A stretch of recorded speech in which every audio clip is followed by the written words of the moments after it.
सब लोगों को ला करके उन्होंने पुनर्वास करवाया है। उन्होंने उनको मुख्यधारा में लाने के लिए प्रतिबद्ध किया है। तो इन सारे ही लोगों के बाद अब एक स्टेप और बचता है, जिसमें हमने कहा था कि पंचायत अपना प्रस्ताव करके देगी। तो पंचायत के प्रस्ताव की प्रतीक्षा है।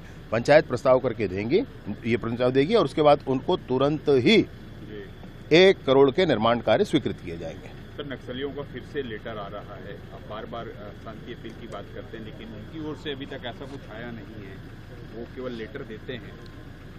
नहीं, एक और पत्र के बारे में कल मैं जब वहाँ से आया प्रयागराज से, तो मुझे बताया गया कि एक पत्र जारी हुआ है करके। पत्र अभी तक देखा नहीं है मैंने, एक बार मैं देखता हूँ, फिर उसकी ऑथेंटिसिटी क्या है वो पता करके कितनी विषय वस्तु उसमें है, चाहते क्या हैं, क्या करना चाहते हैं। भाई मुझे तो मैं बड़ा ही अजीब स्थिति है। अनेक लोग चर्चा करना चाहते हैं।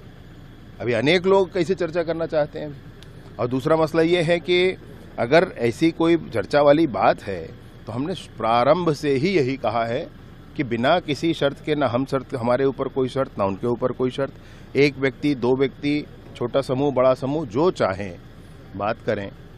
प्रथम हमारा निवेदन यही है कि पुनर्वास करें, मुख्य धारा में आए।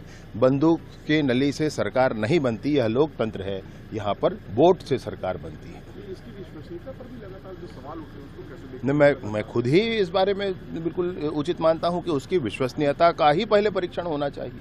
जो पत्र आया है उसका विश्वसनीयता का ही अभी तक जो पत्र आए हैं, अनेक आए हैं, उसमें से एक मैंने पता किया था, वही ठीक था, जिस पर मैंने सीधा प्रेस करके फिर आप लोगों से विषय रखा था। अभी इस विषय पर भी अब कल ही तो पता चला है, अब देख नहीं पाया हूँ, भी देख करके क्लियर करेंगे उसको। पश्चिम बंगाल हिंसा को लेकर डायरेक्टर मिथुन चक्रवर्ती ने कहा है कि अभी स्थितियां खराब हो गई हैं और राष्ट्रपति शासन लगा देना चाहिए। मैं स्वयं ही देख कर, टीवी देखकर, न्यूज़पेपर पढ़कर, सोशल मीडिया पर देखकर बहुत व्यथित हूँ। हमारे ही देश में हिंदू वहाँ से विस्थापित हो रहे हैं। मैंने कैसी अजब परिस्थिति हो गई है। उनका कैंप बन रहा है जहाँ हिंदू परिवार रह रहे हैं, कहते हैं कि मार दिए जाएंगे वहाँ जा कर के। बुजुर्ग भी वहाँ पर BSF कैंप की मांग करते हैं। स्थानीय पुलिस पर भी विश्वास नहीं रह गया। मैं बिल्कुल अब ये मानता हूँ कि समूचा प्रदेश तो जो भी बड़ा फैसला होगा, परंतु बांग्लादेश से लगा हुआ जो सीमा क्षेत्र है, एक निश्चित 15 किलोमीटर, 20 किलोमीटर, 25 किलोमीटर, जो भी एक कॉरिडोर बना करके और उसको केंद्र अपने इसमें ले, ऐसा मैं भी सोचता हूं और मैं भी इसके लिए पहल करूंगा जरूर। मणिपुर पे कांग्रेस बयानबाजी करती है, पश्चिम बंगाल पे एक बयान दिया है। हाँ, निसंदेह उनके आका है ना, वहां पर उनके आका है, उनका वोट बैंक है। वहां पर बोलेंगे तो यहाँ का वोट बैंक बिगड़ता है। तो ये वोट बैंक की राजनीति जब तक चलेगी तब तक ऐसे ही होगा।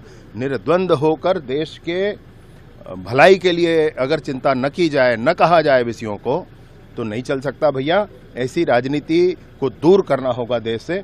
देश हित की राजनीति अब सामने आनी चाहिए। ये वोट के लिए राजनीति, ये खाली तुष्टिकरण के लिए राजनीति, ये नहीं होना चाहिए। सर, एक लास्ट सवाल था कि अधिवेशन में राहुल गांधी ने कहा सभी बड़े नेताओं को कि आप अपनी बूथ नहीं जिता पाते और अपने को बड़े नेता कहते हैं।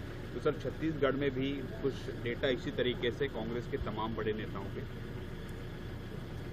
देखिए, चुनाव जितना छोटा होते जाता है उतना टफ होते जाता है और मुद्दे भी वैसे ही भिन्न होते जाते हैं।